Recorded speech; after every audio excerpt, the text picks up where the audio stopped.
اس نے کہا، نہیں، تم کھائی میں اترو اور مجھے میرے گھر پہنچاؤ۔ میں کسی صورت تمہیں اس طوفانی رات میں واپس نہیں بھیج سکتا۔ یہ راستہ بہت خطرناک ہے، اس ڈراؤنی رات میں کچھ بھی ہو سکتا ہے۔ عاقب نے منت سماجت کی تو لڑکے نے کہا کہ ایسا محسوس ہوتا ہے کہ تم ایک نیک دل انسان ہو، ورنہ کب کے کھائی میں اتر چکے ہوتے۔ تمہارے دل میں قرآن پاک کا ورد اور تمہارے اپنوں کی دعائیں تمہارے گرد حصار بنائے ہوئے ہیں۔ تمہیں اس راستے کی بھول بھلیوں کا پتہ بھی نہیں چلے گا۔ میں مسلمان جنات میں سے ہوں۔ اس بھیانک رات میں تمہارے پیچھے چڑیلوں کے جھنڈ اور شریر جنوں کو دیکھ کر میں نے بھانپ لیا تھا کہ تو نیکی کی تڑپ رکھنے والا نوجوان ہے، کیونکہ تمہارے گرد روشنی کا ایک ہالہ سا بنا ہوا تھا جس کی وجہ سے تم ان کے حملوں سے محفوظ چلے آ رہے تھے۔ تم قرآن پاک کا ورد شروع کرو، میں اس قبرستان سے نکلنے میں تمہاری رہنمائی کر سکتا ہوں۔ عاقب کو تیز ہوا کے جھکڑ سے جو خوف آ رہا تھا وہ رفو چکر ہو چکا تھا۔ وہ اس نئی صورتحال سے کافی متفکر ہو رہا تھا۔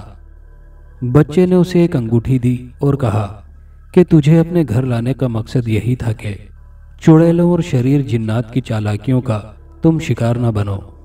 وہ تمہارے انتظار میں کھڑے ہیں، قبرستان تک وہ تمہارا کچھ نہیں بگاڑ سکتے، کیونکہ یہاں سادات کرام اور نیک لوگوں کی قبریں موجود ہیں۔ لیکن قبرستان کی حدود سے نکلتے ہی وہ تمہیں شکار کر سکتے ہیں، اس لیے یہ انگوٹھی پہنتے ہی تم ان کی نظروں سے غائب ہو جاؤ گے۔ ہاں، قبرستان میں قبروں کے مکینوں کے لیے دعائے مغفرت اور ایصال ثواب کرتے جانا، نیک روحیں احسان ضرور چکایا کرتی ہیں۔ آؤ میرے ساتھ چلو۔ قرآنی آیات کا ورد ماحول میں خوبصورت احساس پیدا کر رہا تھا۔ ہوا کے جھونکوں کی وجہ سے آواز کبھی ایک طرف اور کبھی دوسری طرف جا رہی تھی۔ قبرستان میں داخل ہوتے ہی عاقب نے قبرستان میں موجود تمام قبروں کے مکینوں کے لیے ایصال ثواب کے لیے قرآن پاک کا ورد کیا اور پورے قبرستان کو ایصال ثواب کر دیا۔ بجلی کی چمک اور بارش کی تیزی نے ماحول کو دوبارہ خطرناک بنا دیا تھا۔ بچہ واپس ہو چکا تھا۔ عاقب نے اپنے ارد گرد سنسناہٹ اور عجیب و غریب آوازیں محسوس کیں۔ اس نے انگوٹھی پہن رکھی تھی اور قرآن پاک کی آیات کا ذکر جاری رکھا ہوا تھا۔ اس کے قدم درختوں کے جھنڈ پار کرتے جا رہے تھے۔ اس نے محسوس کیا کہ کوئی نادیدہ قوت اس کے گرد ہے، لیکن اس کو پتہ نہیں چل رہا کہ عاقب کہاں ہے۔ وہ آہستہ آہستہ چلتا ہوا اپنے گاؤں کی طرف رواں دواں تھا۔ 8 کلومیٹر کا سفر ختم ہو چکا تھا۔ اب گاؤں دور سے نظر آ رہا تھا۔ وہی بچہ پھر دوبارہ اس کے سامنے کھڑا تھا۔ اب انگوٹھی مجھے واپس دے دو اور مطمئن ہو کر گھر چلے جاؤ۔ اب تم خطرے سے باہر ہو۔ جھنڈ سے باہر وہ چڑیلیں بھی نہیں آ سکتی، مگر ہاں، یاد رکھنا کہ رات کے اکیلے سفر سے محتاط رہنا۔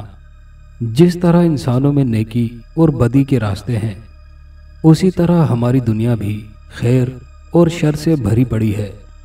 اگر میں تمہیں وقت پر اپنے گھر کے قریب نہ لے جاتا تو تم مصیبت میں گرفتار ہو سکتے تھے۔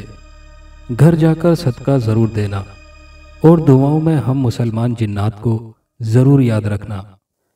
گھر جاؤ، اب تمہاری ماں مصلی بچھائے تمہارے لیے دعائیں کر رہی ہے۔ تم نے اچھا کیا کہ اس کو چند دن پہلے خط لکھ کر بتا دیا تھا کہ تم فلاں تاریخ کو گھر آؤ گے۔